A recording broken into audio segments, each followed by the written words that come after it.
Hello, नमस्ते students. आज हम बात करने जा रहे हैं साइकोलॉजी फॉर कॉम्पिटिटिव एग्ज़ाम्स। तो थोड़ा सा हम लोग ये थोड़ा जनरल टॉपिक है कि भाई साइकोलॉजी फॉर कॉम्पिटिटिव एग्ज़ाम्स। तो अब देखिए कि मैं इस वीडियो बनाने का जो मेन मकसद है कि जो स्टूडेंट्स है, जो बिगिनर्स होते हैं, जो पोस्ट ग्रेजुएशन करके ग्रेजुएशन करके एमए एंट्रेंस लिखना चाहते हैं और एमए करके पीएचडी एंट्रेंस लिखना चाहते हैं या यूजीसी नेट एग्ज़ाम्स लिखना चाहते हैं, तो उन लोगों के लिए, और कोई गेट एग्ज़ाम्स लिखना चाहते हैं, उन लोगों के लिए मेरा जो ये जो थोड़ा सा वीडियो है बनाने के लिए कोशिश कर रहा हूँ। और मेरा नाम आप लोग को पता है, जो मेरा वीडियो चैनल मेरा चैनल को फॉलो कर रहे हैं, तो मैं भी यूजीसी नेट क्वालिफाइड हूँ, eligible to assistant professor all India level. तो मैंने भी बहुत मेहनत करके यूजीसी नेट निकला था। तो मेरा एक्सपीरियंस कुछ आप लोगों के साथ में शेयर करना चाहता हूँ। तो देखिए क्या होता है, सबसे पहले जो हमारा कोई भी आप साइकोलॉजी एंट्रेंस एग्ज़ाम लिखना चाहते हैं, तो सबसे पहले हमारे लिए क्या ज़रूरत होती है। देखिए सबसे पहले तो हमारे लिए इम्पोर्टेंट पॉइंट क्या है, उस सब्जेक्ट के फैशन होना बहुत ज़रूरी है। जो आप लोग प्रैक्टिकली समझेंगे, एज ए साइकोलॉजिस्ट आपको सोचना होगा, क्योंकि जो भी एंट्रेंस एग्ज़ाम आपको चेक करना चाहता है आपका साइकोलॉजिकल स्किल्स, सब्जेक्ट नॉलेज कितनी है। तो ये नहीं होता कि आप एकेडमिक टीचिंग हो एंड आप एमए एंट्रेंस एग्ज़ाम लिख रहे हो तो थोड़ा सा ऑब्जेक्टिव क्वेश्चंस करके चले जाए तो चले जाएगा।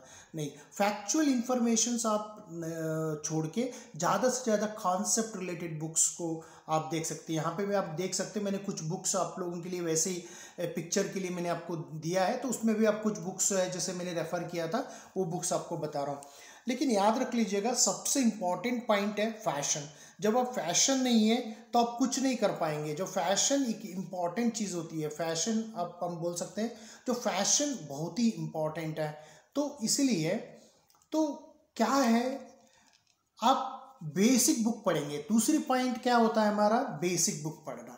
तो जब बेसिक बुक का मतलब यहाँ पे ये हो गया कि आपको एनसीईआरटी बुक में, इसकी ऑलरेडी वीडियो बना चुका हूँ, तो आप अगर यदि नहीं है वो वीडियो प्लेलिस्ट अगर आप देख सकते हो, उसमें जाके मैंने बहुत कुछ उसमें एक्सप्लेन किया है कि एनसीईआरटी बुक्स का इम्पोर्टेंस क्या होती है।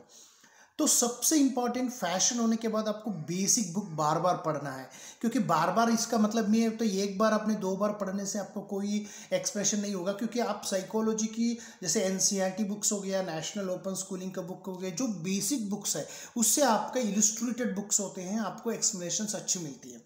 और उसके अलावा फ्रेंड्स, अकॉर्डिंग टू मी, यहाँ पे पिक्चर में भी दिख रहा है कि एक इंट्रोडक्शन टू साइकोलॉजी किताब आप पढ़ सकते हैं। उसमें खास करके मैं तो रेफ़र करता हूँ introduction to psychology Morgan and King के बारे में, क्योंकि मैं इसलिए रेफ़र करता हूँ, इसका जो लैंग्वेज है बहुत मुझे अच्छा लगा। बहुत लोगों ने सिसिरेली भी फॉलो कर सकते हो, सिसिरेली भी बहुत अच्छी बुक है। और या कोई रॉबर्ट ए बैरन का बुक आप फॉलो कर सकते हो, और कोई और मार्केट में जो भी अच्छा लगे आप लोग को कर सकते हो। लेकिन मैंने जो बुक पढ़ा है फ्रेंड्स, मैंने ये बुक को मैंने बहुत ज़्यादा आमतौर पे मैंने इसको ये किया था, आप देख सकते हैं इसमें। तो ये जो बुक है ये बहुत ही इम्पॉर्टेंट बुक है, जिससे कि आप समझ सकते हैं, जो मुझे बहुत अच्छा लगा था ये बुक।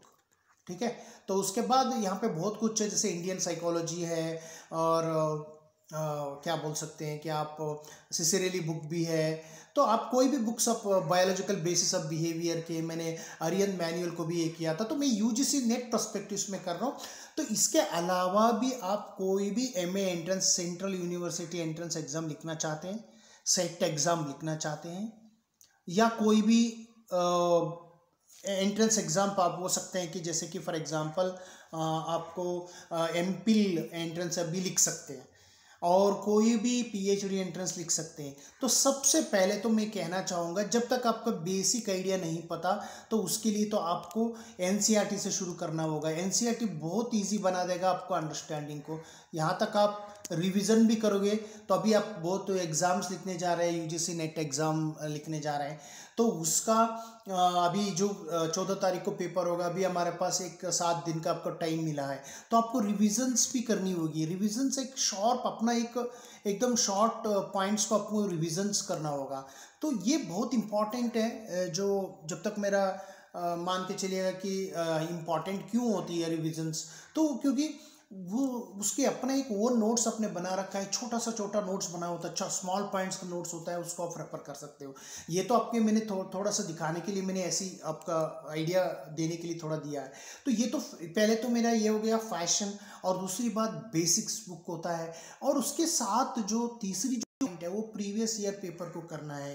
प्रीवियस ईयर पेपर खास करके मेरा मानो आप लोग जो है प्रीवियस ईयर पेपर को जो प्रैक्टिस करनी है, प्रीवियस ईयर पेपर जो होता है, तो प्रीवियस ईयर पेपर जो है आपका, प्रीवियस ईयर पेपर जितना हो सके उतनी आप लोगों को प्रैक्टिस करनी है। जैसे कि फॉर एग्जांपल, जैसे प्रीवियस ईयर पेपर आपके लिए बहुत इम्पॉर्टेंट है। प्रीवियस ईयर पेपर को आप जितना प्रैक्टिस करोगे उतना आपको फ़ायदा रहेगा। तो प्रीवियस ईयर पेपर खास करके यूजीसी नेट एग्ज़ाम की प्रीवियस ईयर पेपर होगा, जैसे कि 2018 का हो, 2019, 2020 का जो पेपर है, इसको आपने डिटेल प्रैक्टिस कर लीजिएगा।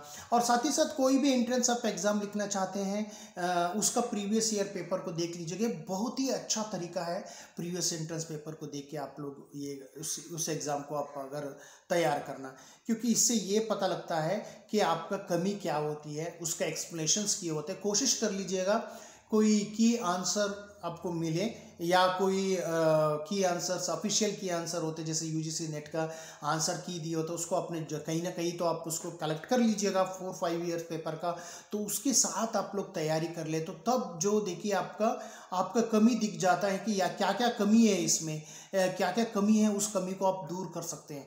तो ये चीज़ हो गया हमारा। तो और जो ये तीसरी पॉइंट ये हो गया हमारा, जो सबसे इम्पॉर्टेंट और एक पॉइंट होता है हमारा वीक एरिया को फाइंड आउट करना। तो पहले तो देखिए मैं और एक बार रिपीट कर रहा हूँ, सबसे पहले फैशन की ज़रूरत होती है, और उसके बाद हमारा जो होती है बेसिक बुक्स पढ़ना।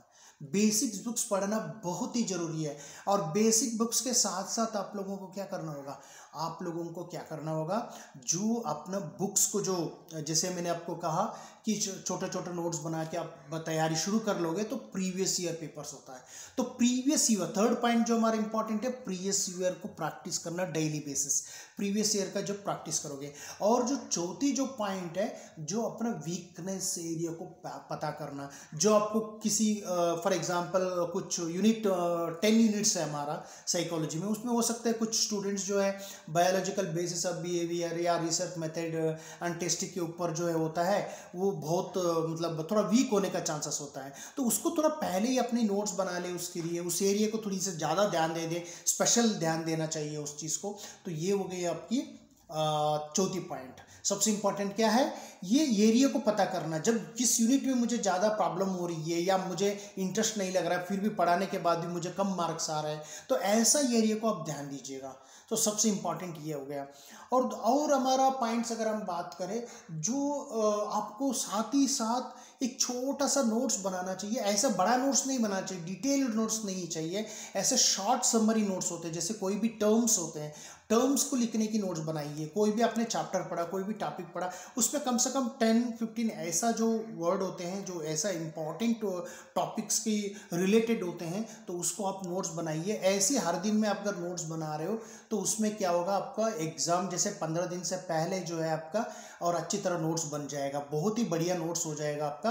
वो रिविजन्स कर सकते हो, डिटेल्ड नोट्स नहीं रहेगा बट शॉर्ट नोट्स रहेगा, आपका ओन प्रिपरेशन और यूनिक प्रिपरेशंस रहेगा। तो इसीलिए मैं आपको यही बताना चाह रहा हूँ कि आप लोग इस बातों को ध्यान रखें कि हमारे लिए ये हमारा 5th पॉइंट हो गया शायद। यानी कि पहले तो हमने पैशन के बारे में बात की, जो फैशन बहुत इंपॉर्टेंट है सब्जेक्ट के बारे में पढ़ने का, वो आपका काम बर्डन को आसान कर देगा। तो उसके अलावा मैंने ये भी बताया कि प्रीवियस ईयर पेपर को अपने रिविजन्स करनी पड़ेंगे। प्रीवियस ईयर पेपर खास करके जैसे यूजीसी नेट का हो, चाहे आप एमए एंट्रेंस कर रहे हो, पीएचडी एंट्रेंस कर रहे हो, जो भी कुछ है प्रीवियस ईयर इसका बहुत इंपॉर्टेंट है। और साथ ही साथ आप लोगों को और क्या करना है इसमें, जैसे मैंने अभी कहा, तो आप लोगों को जो वीक एरिया को फाइंड आउट करना है, और स्मॉल नोट्स बनाना, जो पॉइंट्स नोट्स होते हैं, जैसे टर्म्स होते हैं, उसको नोट्स बनाना है आप लोगों को। तो उसमें आपको बहुत ही इंपॉर्टेंट ये होता है। और थोड़ा सा एनालिटिक्स होना बहुत ज़रूरी है। एनालिटिक मतलब यहाँ पे ज़्यादा कॉन्सेप्ट को थोड़ी देख के, सोच के, समझ के करना होता है, क्योंकि दो सब्जेक्ट, हर एक सब्जेक्ट के कहीं ना कहीं तो बहुत ज़्यादा ओवरलैपिंग होती है।